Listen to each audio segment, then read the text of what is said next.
तरंगे के बारे में आज पढ़ेंगे हम। तरंग क्या है, इसमें इसके अंतर्गत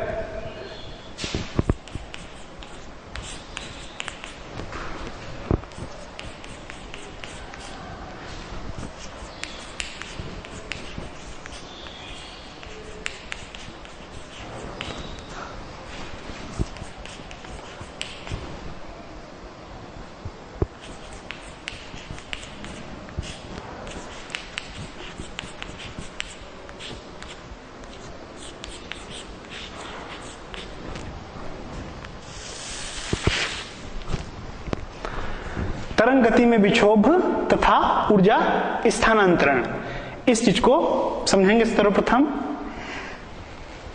ऊर्जा, जैसा कि पहले के अध्याय में आपको बताया गया है, कार्य करने की क्षमता है। अब उसमें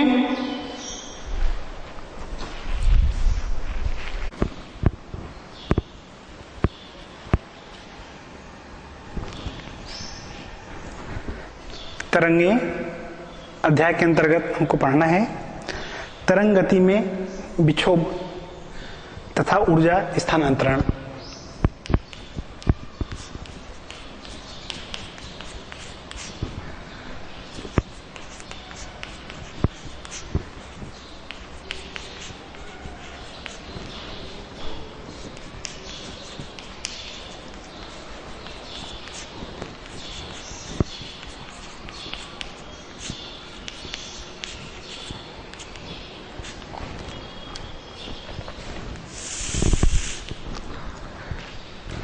ऊर्जा का स्थानांतरण दो प्रकार से होता है, द्रव्य की गति के द्वारा और तरंग की गति द्वारा।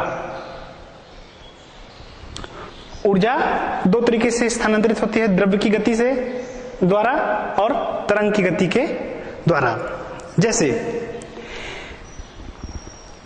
किसी तालाब में शांत जल है और उस शांत जल में यदि पत्थर फेंक दिया जाए, यदि हम किसी तालाब के शांत जल में एक पत्थर का टुकड़ा फेंकें तो पत्थर के टुकड़े में जो गतिज ऊर्जा है वह गतिज ऊर्जा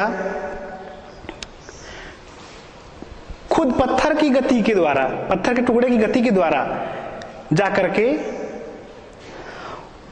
जल को स्थानांतरित हो जाती है। जैसे ये, अगर ये स्थिति हम ले लेते हैं कि ये जल है, तालाब का उदाहरण ले लें, और इसमें किसी पत्थर को फेंका गया। इस पत्थर में जो ऊर्जा है फेंकते समय, तो फेंकने के दौरान उसमें गतिज ऊर्जा है, तो वह गतिज ऊर्जा, पत्थर जब यहां पर आता है, इस जल में जिस स्थान पर गिर रहा है उस स्थान पर ये अपनी ऊर्जा जो है, पत्थर की जो गतिज ऊर्जा जो है, पत्थर में जो गतिज ऊर्जा है, वह ऊर्जा स्वयं पत्थर के द्वारा जल को दे दिया जाता है, मतलब जल में स्थानांतरित हो जाता है। इस प्रकार से क्या कि ऊर्जा जो है वो स्थानांतरित हुई, किसके द्वारा स्थानांतरित हुई? द्रव्य, यहां पर पत्थर के द्वारा। इसको पत्थर, ये तालाब ले लेते हैं, यहां पे कि ये जल है, तो यहां पर जो ऊर्जा है, इस पत्थर की ऊर्जा जो है, यहां पर पत्थर में कौन सी ऊर्जा?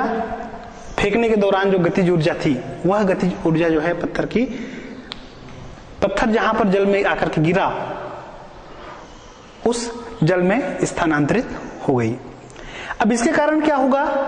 जल तो प्रारंभ में, जैसा कि हम कल्पना किए थे, माने थे, शांत जल में, उस शांत जल में फेंक रहे हैं, जल शांत था, तो यहां पर जिस स्थान पर पत्थर गिर रहा है उस स्थान पर एक प्रकार से विक्षोभ उत्पन्न हो जाता है, अर्थात जल की सतह पर विक्षोभ उत्पन्न हो जाता है, और यह विक्षोभ अपनी मौलिक आकृति में जहां पर ये पत्थर का टुकड़ा गिरा जल में, वहां पर एक प्रकार का विक्षोभ उत्पन्न हुआ, और विक्षोभ उत्पन्न होने के कारण वह विक्षोभ जो है एक अपनी मौलिक आकृति में, विक्षोभ अपनी मौलिक आकृति में एक निश्चित चाल से आगे बढ़कर तालाब के किनारे तक पहुंच जाता है।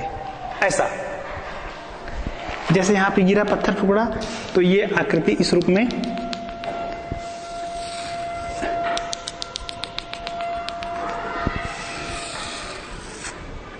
देखिए, पत्थर का टुकड़ा यहां पर जब गिरा, उसकी ऊर्जा यहां पर आई, इस कारण से यहां विक्षोभ उत्पन्न हुआ। यह विक्षोभ ये इस प्रकार के आकृति लिए हुए आगे की ओर बढ़ा, और यह आकृति आगे बढ़ती जाती है।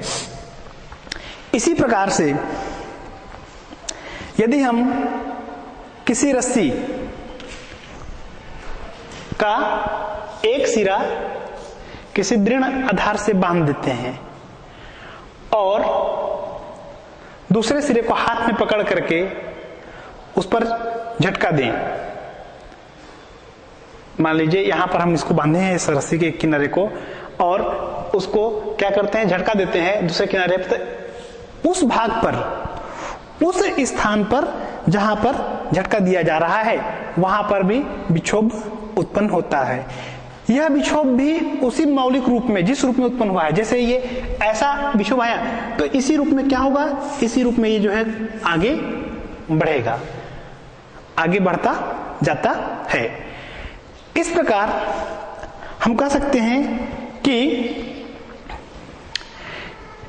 विक्षोभ उत्पन्न होने के कारण, या ऐसा कहें कि विक्षोभ उत्पन्न होने एवं उसके आगे बढ़ने से यांत्रिक तरंग बनती है। ऊर्जा स्थानांतरण जो बताया गया, वह ऊर्जा स्थानांतरण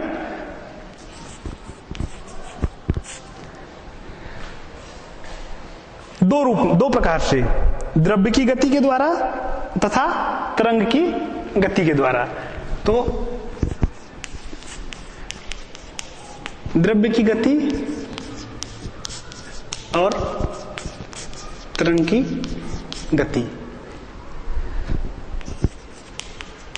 द्वारा कौन स्थानांतरित हो रहा है, ऊर्जा। जैसे अभी उदाहरण बताया गया, शांत जल में पत्थर का टुकड़ा फेंकते हैं, पत्थर के टुकड़े में जो गतिज ऊर्जा है वह गतिज ऊर्जा उस जल में किसके द्वारा, उस द्रव्य के द्वारा, द्रव्य मतलब जहां पे जो पत्थर का टुकड़ा है उससे जल में गया, जिस स्थान पर वो जाकर के गिरा वहां के जल को वो अपनी ऊर्जा दे दिया, वह ऊर्जा उस जल में चला गया और वहां पर एक विक्षोभ उत्पन्न हो गया। वह विक्षोभ जिस आकार में है, जिस आकृति में है, उसी मौलिक आकृति में क्या होता है, आगे की ओर बढ़ते जाता है। तालाब वाले उदाहरण में यह जो है इस तरीके से आगे बढ़ते हुए तालाब के किनारों तक पहुंच जाता है। अन्य उदाहरण के रूप में देखते हैं हम, एक रस्सी को किसी दृढ़ आधार से बांध दें और दूसरे सिरे को हाथ में पकड़ करके अगर झटका दें तो झटके वाले स्थान पर भी विक्षोभ उत्पन्न हुआ, और यह विक्षोभ भी उसी रूप में फिर पूरे रस्सी में फैल जाता है। तो इस प्रकार से विक्षोभ के उत्पन्न होने एवं उसके आगे बढ़ने से यांत्रिक तरंग बनती है। अर्थात यांत्रिक तरंग क्या है, यांत्रिक तरंग किसी द्रव्यात्मक माध्यम में, यांत्रिक तरंग किसी द्रव्यात्मक माध्यम में उत्पन्न वह विक्षोभ है जो बिना अपनी आकृति बदले माध्यम में एक निश्चित चाल से आगे बढ़ता है। क्या बताया गया कि यांत्रिक तरंग किसी द्रव्यात्मक माध्यम में उत्पन्न, यांत्रिक तरंग किसी द्रव्यात्मक माध्यम में उत्पन्न वह विक्षोभ है जो बिना अपनी आकृति, जिस रूप में उत्पन्न हुआ है उसी रूप में, बिना अपनी आकृति बदले माध्यम में एक निश्चित चाल से आगे बढ़ता है, वही है यांत्रिक तरंग। यांत्रिक तरंग केवल द्रव्यात्मक माध्यम में ही संचरित होती है। जैसे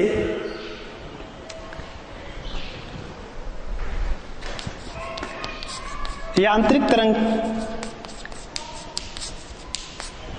के उदाहरण में हम ले सकते हैं ध्वनि तरंगे,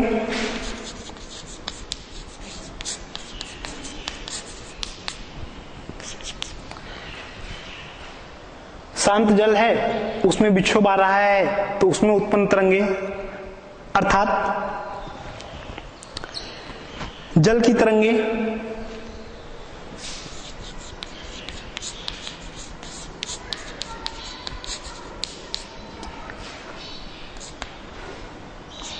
जल की तरंगे, स्प्रिंग को एक सिरे को बांध दें, दूसरे सिरे को अगर खींचते हैं उसमें जो तरंग आती है, स्प्रिंग में तरंग, वह, ये सब यांत्रिक तरंग के उदाहरण हैं। तो यांत्रिक तरंग के लिए मुख्य बात हो गई द्रव्यात्मक माध्यम। अगर द्रव्यात्मक माध्यम में विक्षोभ उत्पन्न हो रहा है और वह अपनी आकृति बदले बिना एक निश्चित चाल से आगे बढ़ता है तो वह यांत्रिक तरंग रहेगा। यह केवल द्रव्यात्मक माध्यम में संचरित होता है। अब अगर ऐसी कोई तरंग है जिनके संचरण के लिए माध्यम की आवश्यकता नहीं पड़ती, अर्थात वे तरंगें जिनके संचरण के लिए माध्यम की उपस्थिति आवश्यक नहीं है, वे तरंगे जिनके संचरण के लिए माध्यम की उपस्थिति आवश्यक नहीं होती, विद्युत चुंबकीय तरंगे कहलाते हैं।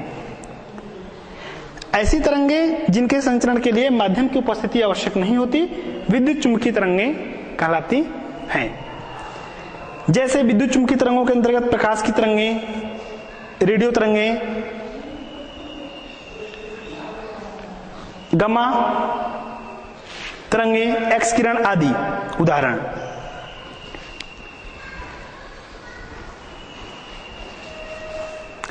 यांत्रिक तरंगों में जो ऊर्जा का संचरण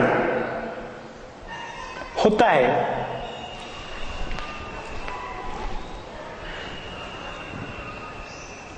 इस ऊर्जा का संचरण जैसा कि बताया गया द्रव्य की गति के द्वारा और तरंग की गति के द्वारा, तो यांत्रिक तरंग में ऊर्जा का संचरण माध्यम के दो गुणों के कारण होता है। एक गुण प्रत्यास्थता और एक गुण जड़त्व। देखते हैं इनके कारण किस रूप में है।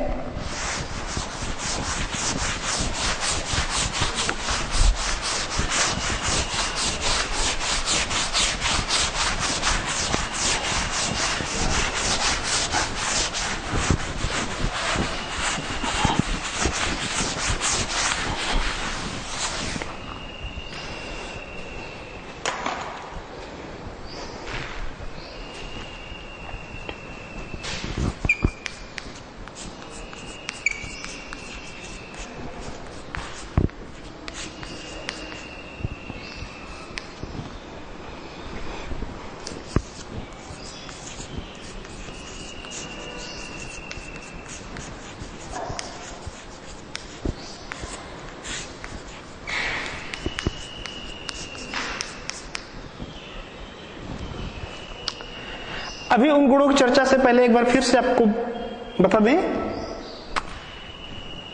कि ऐसी तरंगें जिनमें, या ऐसा कहें कि ऐसी तरंगें जो केवल द्रव्यात्मक माध्यम में ही संचरित होती हैं, वह हो गई यांत्रिक तरंगें। और ऐसी तरंगें जिनके संचरण के लिए माध्यम की उपस्थिति आवश्यक नहीं है, अर्थात यांत्रिक तरंग के लिए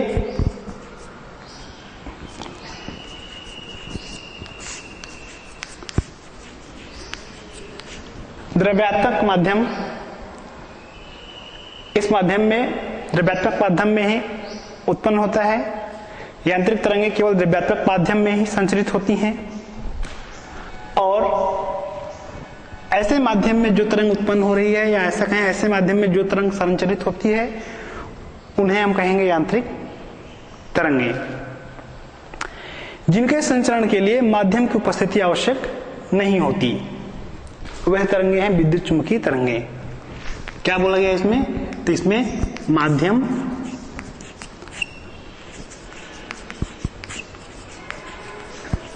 आवश्यक नहीं है,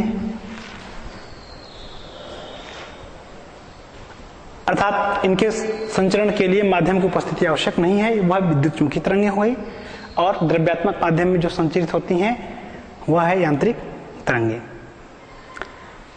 अब इसमें जो संचरण हो रहा है, ऊर्जा का संचरण, वह संचरण यांत्रिक तरंगों में ऊर्जा का संचरण माध्यम के दो गुणों, अभी बताया गया, वे दो गुण कौन कौन से? प्रत्यास्थता तथा जड़त्व के कारण ही संभव है। इसमें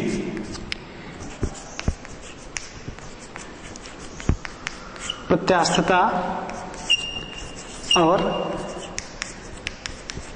जड़त्व क्या बोला गया कि इन दो गुणधर्म प्रत्यास्थता एवं जड़त्व यांत्रिक तरंगों में ऊर्जा का संचरण माध्यम के दो गुणों प्रत्यास्थता एवं जड़त्व के कारण संभव है। प्रत्यास्थता के कारण बल लगाने पर माध्यम के कण विस्थापित हो जाते हैं और बल लगाने पर अपनी पूर्वावस्था में आ जाते हैं।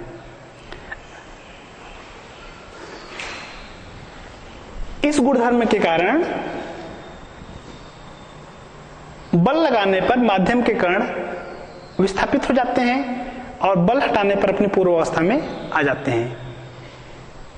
जड़त्व के कारण माध्यम में अवस्था में परिवर्तन का विरोध का गुण होता है। इन दो गुणों के कारण ऊर्जा का संचरण माध्यम में, अर्थात ऊर्जा के संचरण के लिए माध्यम में यह दो गुण प्रत्यास्थता एवं जड़त्व के कारण ही संभव है। इस प्रकार से यह स्पष्ट है कि माध्यम के कण अपनी प्रत्यास्थता तथा जड़त्व के गुण के कारण, माध्यम के कण प्रत्यास्थता तथा जड़त्व के गुण के कारण ही अपनी साम्य स्थिति के ऊपर तथा नीचे कंपन करते हैं और विक्षोभ के साथ आगे नहीं बढ़ते। कैसे इसको देखेंगे? इसमें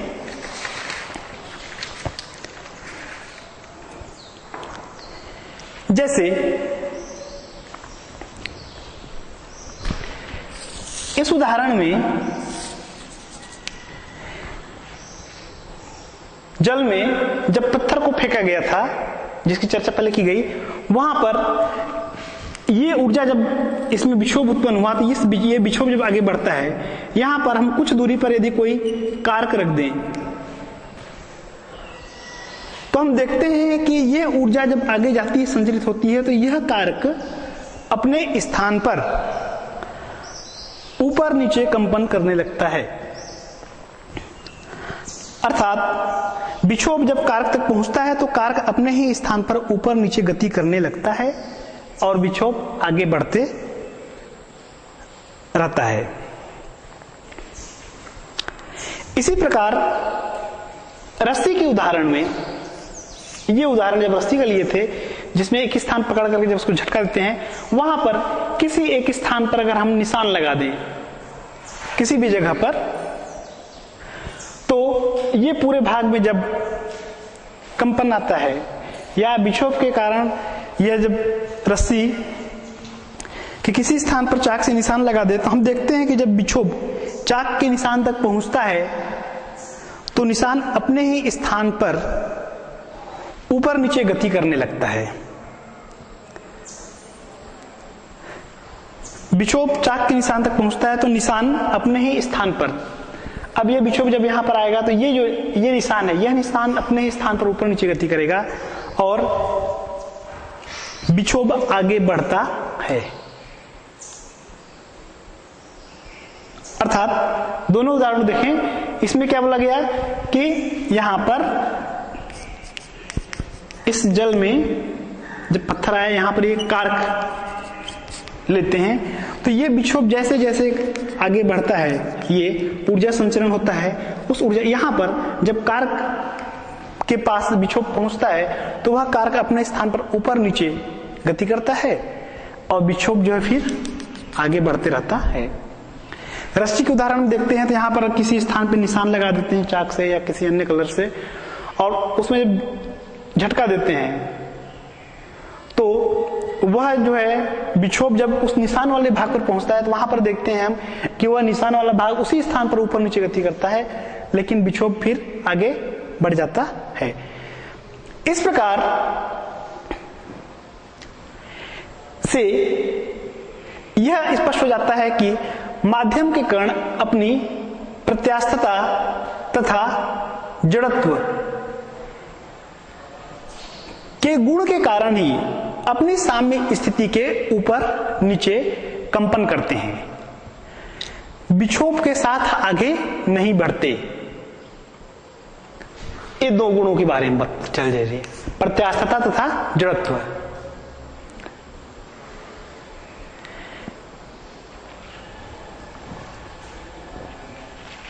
अतः यांत्रिक तरंग किसी माध्यम में उत्पन्न वह विक्षोभ है जो बिना माध्यम के प्रवाह अथवा द्रव्य के स्थानांतरण के माध्यम में गति करता है, वह हो गया यांत्रिक तरंग।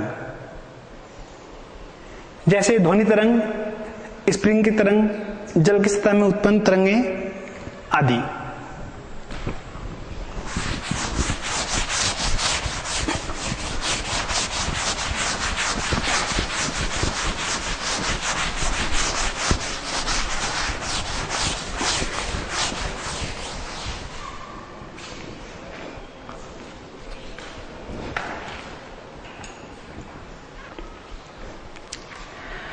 अब यहां पर एक प्रश्न यह उठता है कि वो जो विक्षोभ उत्पन्न हो रहा है,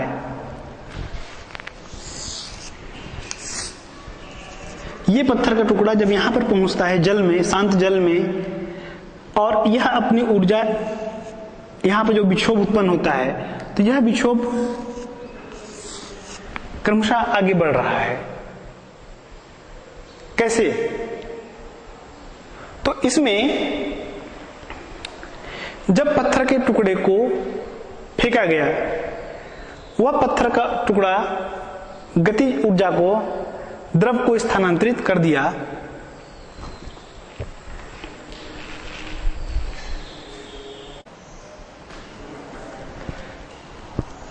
यहां पर वह अपनी ऊर्जा को, जल को स्थानांतरित कर दिया, जिससे उस स्थान पर विक्षोभ उत्पन्न हो गया।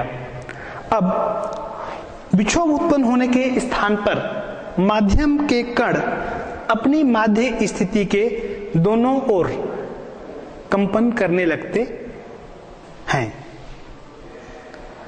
जैसे रस्सी का उदाहरण लें,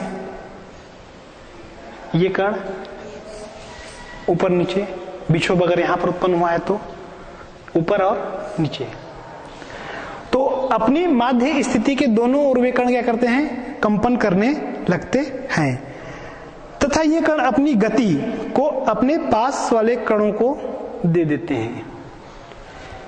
ऊर्जा, यहां पे ऊर्जा जब आया, उस ऊर्जा के कारण ये कण यहां पे कंपन कर रहा है और अपनी गति किसको दे दिया? समीप वाले दूसरे कण को। दूसरे कण क्या हुआ? वह भी उसी स्थान पर ऊपर नीचे कंपन करने लगा और वह अपनी गति को समीपस्थ अन्य कण को दिया। वह उसी स्थान पर फिर यह क्रिया क्रमशः चलते रहती है।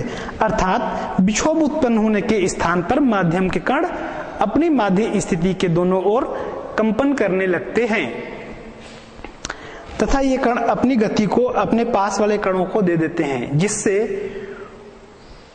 ये कण भी साम्य स्थिति के दोनों ओर कंपन करने लगते हैं। ये दूसरे कण अपनी गति को अन्य पास वाले कणों को दे देते हैं, जिससे वे भी साम्य स्थिति के दोनों ओर कंपन करने लगते हैं। इस प्रकार यह क्रिया चलती रहती है। जिससे यहां पर स्पष्ट है कि विक्षोभ करने के लिए माध्यम के कणों को दी गई ऊर्जा लगातार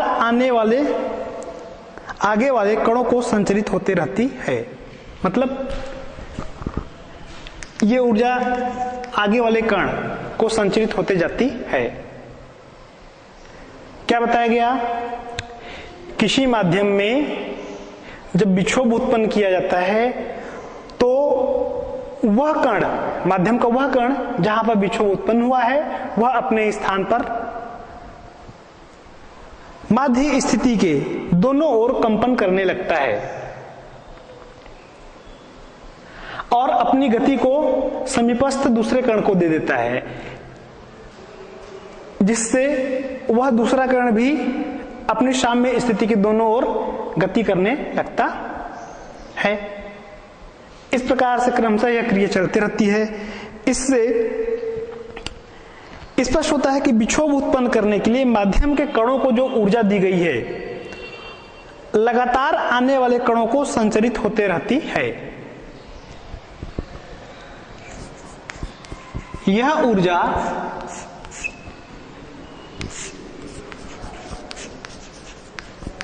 जिससे विक्षोभ उत्पन्न हुआ, जैसा कि पत्थर की गतिज ऊर्जा से जल में विक्षोभ, तो यह ऊर्जा जब विक्षोभ उत्पन्न किया तो विक्षोभ उत्पन्न करने के लिए दी गई ऊर्जा लगातार आगे वाले कणों को संचरित होते रहती है। आगे संचरित होते रहती है। इस प्रकार माध्यम के बहुत सारे कणों के एक साथ कंपन करने से विक्षोभ आगे बढ़ते जाता है, लेकिन वे कण जो है अपनी साम्य स्थिति के दोनों ओर गति करते हैं, अर्थात कंपन करने लगते हैं। और बहुत सारे कण जब इस प्रकार से कंपन करते हैं अपने स्थान पर, तो तरंगें उत्पन्न होती हैं और यह तरंगें माध्यम में आगे बढ़ती हुई प्रतीत होती हैं। जैसे ये कंपन है तो फिर ये क्रमशः इस रूप में ऐसे आगे बढ़ते हुए हमको प्रतीत होंगी।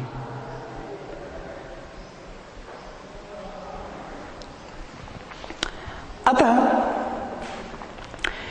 तरंग गति किसी माध्यम में उत्पन्न ऐसा विक्षोभ है जो बिना माध्यम के प्रवाह के माध्यम के कणों की सीमित गति के द्वारा ऊर्जा का संचरण करता है। अर्थात इस तरंग गति में क्या हो रहा है? तो इस तरंग गति में ऊर्जा का संचरण हुआ। ऊर्जा जो है वो आगे संचरित होते रहती है बिना माध्यम के प्रवाह के। इसमें आपको बताया गया था यांत्रिक तरंग में ऊर्जा का संचरण माध्यम के दो गुणों प्रत्यास्थता और जड़त्व के कारण संभव है। इन दो गुणों प्रत्यास्थता के कारण क्या होता है? प्रत्यास्थता के कारण बल लगाने पर माध्यम के कण विस्थापित हो जाते हैं। जैसे यहां के कण है, ये यहां गया,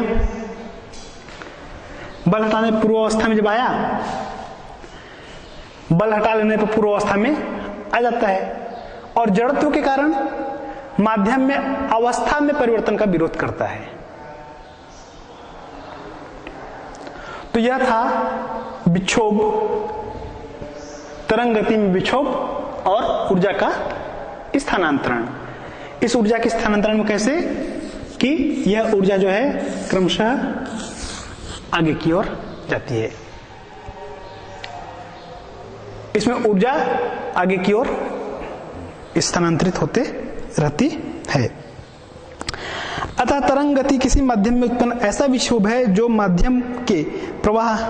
बिना माध्यम के प्रवाह के माध्यम के कणों की सीमित गति के द्वारा ऊर्जा का संचरण करती है। अब यहां पर दो बातें आई माध्यम से संबंधित। तो यांत्रिक तरंग के लिए माध्यम में क्या आवश्यक गुण हैं होने चाहिए, या ऐसा कहें यांत्रिक तरंग के लिए माध्यम में आवश्यक गुण।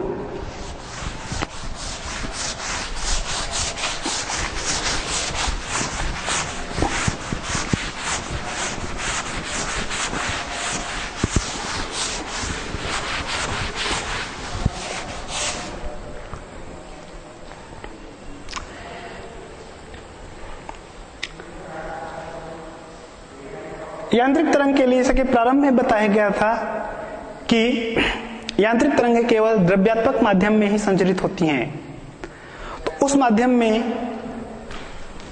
क्या क्या गुण होना चाहिए?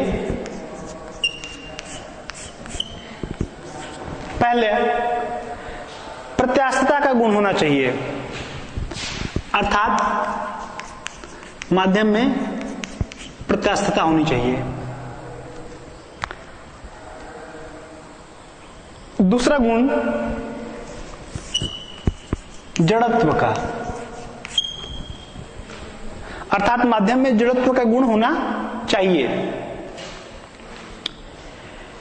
माध्यम का प्रतिरोध कम होना चाहिए।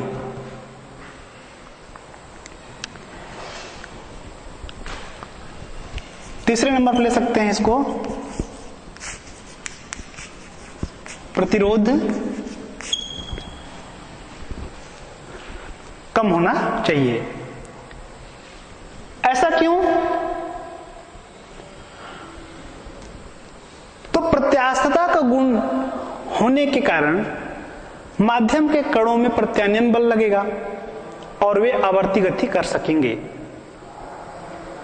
अर्थात माध्यम में प्रत्यास्थता का गुण होना चाहिए जिससे माध्यम के कणों में प्रत्यानयन बल लगेगा और वे आवर्ती गति कर सकेंगे।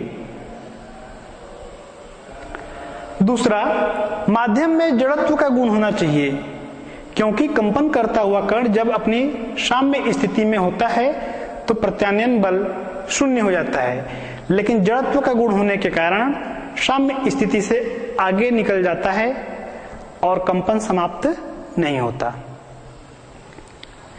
माध्यम का प्रतिरोध कम होना चाहिए, अन्यथा अवमंदन बल के कारण कंपन करने वाले कणों का आयाम जल्द ही कम होकर के शून्य हो जाएगा। तो ये कुछ गुण थे कि जिस माध्यम में यांत्रिक तरंग संचरित होती है उनके लिए गुण प्रत्यास्थता का होना चाहिए, माध्यम में जड़त्व गुण होना चाहिए, माध्यम का प्रतिरोध कम होना चाहिए, माध्यम में प्रत्यास्थता का गुण होना चाहिए जिससे माध्यम के कणों में प्रत्यानयन बल लगेगा और वे आवर्ती गति कर सकेंगे। माध्यम में जड़त्व गुण इसलिए होना चाहिए क्योंकि कंपन करता हुआ कण जब अपनी साम्य स्थिति में होता है तो प्रत्यानयन बल शून्य हो जाता है, लेकिन जड़त्व का गुण होने के कारण साम्य स्थिति से आगे निकल जाता है और कंपन समाप्त नहीं होता। माध्यम का प्रतिरोध कम होना चाहिए, अन्यथा अवमंदन बल के कारण कंपन करने वाले कणों का आयाम जल्द ही कम होकर शून्य हो जाएगा। यह था यांत्रिक तरंग के लिए माध्यम के आवश्यक गुण।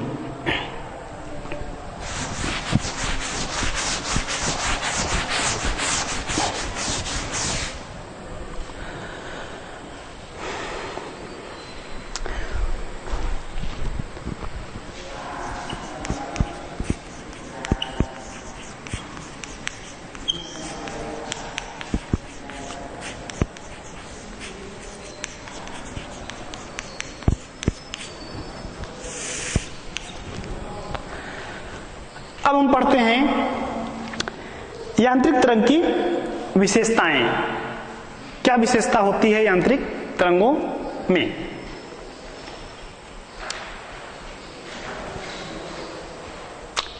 यांत्रिक तरंग में विक्षोभ अपनी मौलिक आकृति में एक निश्चित चाल से आगे बढ़ता है। जैसे जल वाले उदाहरण में बताया गया था, अगर पत्थर को फेंका गया, पत्थर की ऊर्जा जल में गई, विक्षोभ उत्पन्न हुआ, इस रूप में ये मौलिक रूप ही रहता है उसका, अर्थात विक्षोभ अपनी मौलिक आकृति में एक निश्चित चाल से आगे बढ़ता है। विक्षोभ संचरण की चाल माध्यम की प्रत्यास्थता तथा उसके घनत्व पर निर्भर रहती है। विक्षोभ संचरण की चाल माध्यम की प्रत्यास्थता तथा उसके घनत्व पर निर्भर रहती है। इसमें अर्थात यांत्रिक तरंग में माध्यम के कण अपनी साम्य स्थिति के दोनों ओर एक निश्चित आवृत्ति से कंपन करते हैं, विक्षोभ के साथ आगे नहीं बढ़ते। कौन? कण। कण के बारे में क्या बोला गया? माध्यम के कण अपनी साम्य स्थिति के दोनों ओर एक निश्चित आवृत्ति से कंपन करते हैं तथा विक्षोभ के साथ आगे नहीं बढ़ते। माध्यम में ऊर्जा का संचरण विक्षोभ के आगे बढ़ने की दिशा में अर्थात तरंग की गति की दिशा में होता है और माध्यम में सभी कण एक ही प्रकार से मतलब ऊपर नीचे या फिर आगे पीछे कंपन करते हैं, परंतु प्रत्येक कंपित कण की कला भिन्न होती है, अलग अलग कला अलग अलग होगी। ये कुछ विशेषताएं थी यांत्रिक तरंग के बारे में। अब इसमें हम यांत्रिक तरंग के प्रकार देखेंगे। तो जब किसी माध्यम में प्रगामी तरंग संचरित होती है तो माध्यम के विभिन्न कण अपनी साम्य स्थिति के दोनों ओर, जब किसी माध्यम में प्रगामी तरंग संचरित होती है तो माध्यम के विभिन्न कण अपनी साम्य स्थिति के दोनों ओर कंपन करने लगते हैं। तरंग संचरण की दिशा के सापेक्ष माध्यम के कणों के कंपन की दिशा के आधार पर यांत्रिक तरंग दो प्रकार की होती है। क्या बताया गया? तरंग की संचरण की दिशा के आधार पर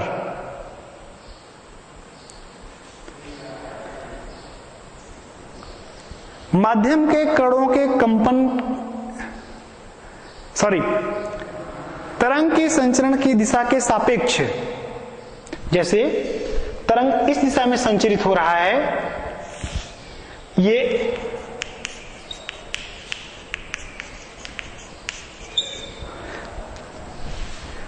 तरंग संचरण की दिशा के सापेक्ष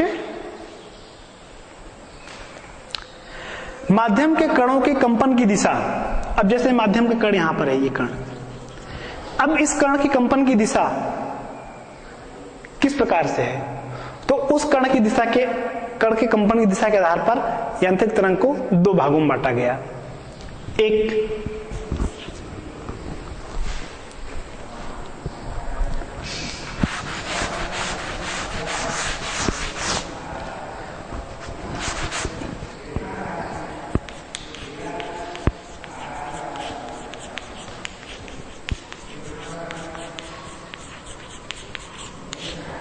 यांत्रिक तरंग के प्रकार कैसे वर्गीकरण किए इसको हम, या किस प्रकार से हमको इसको देख रहे हैं? तो जब किसी माध्यम में प्रगामी तरंग संचरित होती है तो माध्यम के विभिन्न कण अपने साम्य स्थिति के दोनों ओर कंपन करने लगते हैं। तो तरंग संचरण की दिशा के सापेक्ष माध्यम के जो कण हैं उन कणों के कंपन की दिशा के आधार पर यांत्रिक तरंगें दो प्रकार की होती हैं, एक अनुप्रस्थ तरंग और दूसरा अंतर्गत तरंग। एक ले लेंगे हम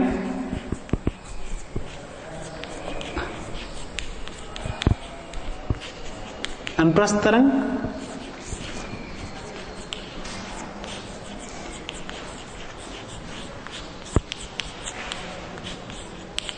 दूसरा अंतर्गत तरंग। किस तरीके से लिए? जैसे ये तरंग संचरण की दिशा है तो तरंग संचरण की दिशा के सापेक्ष मान लीजिए माध्यम में कोई कण है, इस कण के कंपन की दिशा कैसे होगी, उस आधार पर दो रूप में, दो भागों में बांट लिया गया है, अनुप्रस्थ तरंग और अनुदैर्ध्य तरंग। देखते हैं प्रत्येक के बारे में।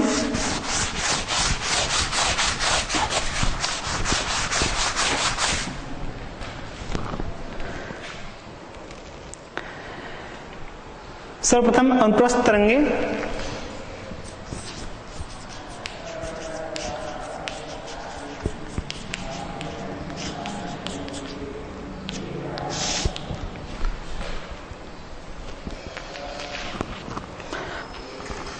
अनुप्रस्थ तरंगे जब किसी माध्यम के कणों के कंपन की दिशा, जब किसी माध्यम के कणों के कंपन करने की दिशा तरंग संचरण की दिशा के लंबवत होती है, तो माध्यम में उत्पन्न तरंग को अनुप्रस्थ तरंग कहते हैं। जैसे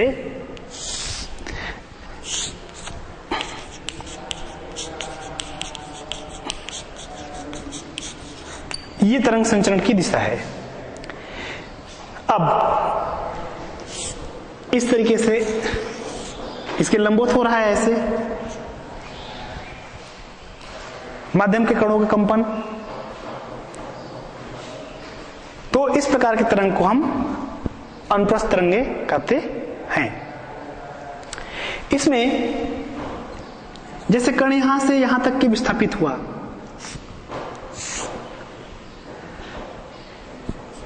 ये जो अधिकतम विस्थापन है यहां पर ऊपर की ओर, श्रिंग कहेंगे।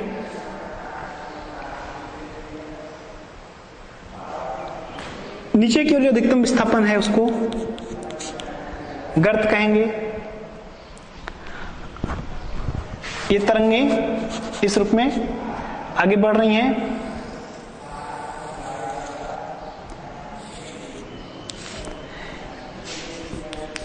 ये श्रिंग है, यहां पर ये गर्त।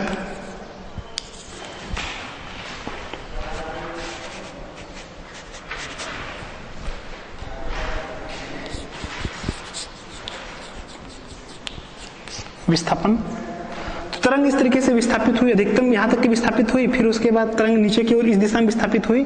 तो ये अधिकतम विस्थापन जो यहाँ का है, ये श्रिंग, ये श्रिंग। अब दो क्रमागत श्रिंगों को लेते हैं, शीर्ष कहें तो दो क्रमागत शीर्ष या श्रिंग, दो क्रमागत शीर्ष या श्रिंग के बीच की जो दूरी है, या ऐसा कहें दो क्रमागत गर्तों के बीच की दूरी, गर्तों मतलब ये भाग,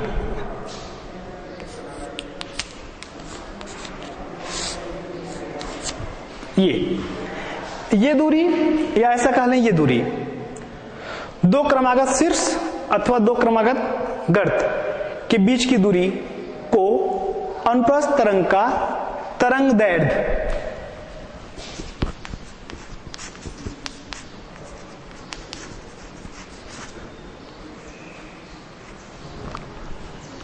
कहते हैं। श्रिंग तथा गर्त बराबर दूरी पर रहते हुए तरंग संचरण की दिशा में आगे बढ़ते हैं। दो क्रमागत शीर्ष अथवा दो क्रमागत गर्तों के बीच की दूरी को अनुप्रस्थ तरंग का तरंग दैर्ध्य कहते हैं। इसे संकेत लैम्डा से दर्शाया जाता है।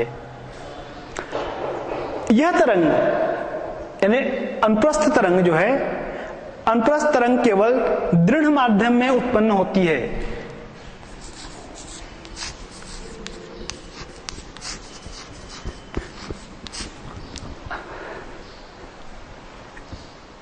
यह तरंग केवल दृढ़ माध्यम में उत्पन्न होती है। जैसे कि ठोस दृढ़ होता है तो ठोसों में उत्पन्न की जा सकती है, गैसों में नहीं होती, क्योंकि गैस दृढ़ नहीं होता।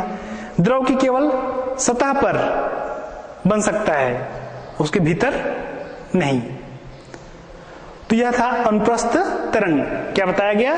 जब किसी माध्यम के कणों के कंपन करने की दिशा तरंग संचरण की दिशा के लंबवत, ये कंपन करने, ये इधर ऐसे कंपन कर रहा है और दिशा इधर है।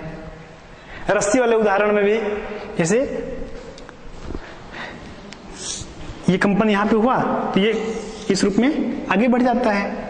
तो तरंग संचरण की कंपन करने की दिशा, माध्यम के कणों के कंपन करने की दिशा तरंग संचरण की दिशा के लंबवत होती है, तो माध्यम में उत्पन्न तरंग को अनुप्रस्थ तरंग कहते हैं। ठीक है, धन्यवाद।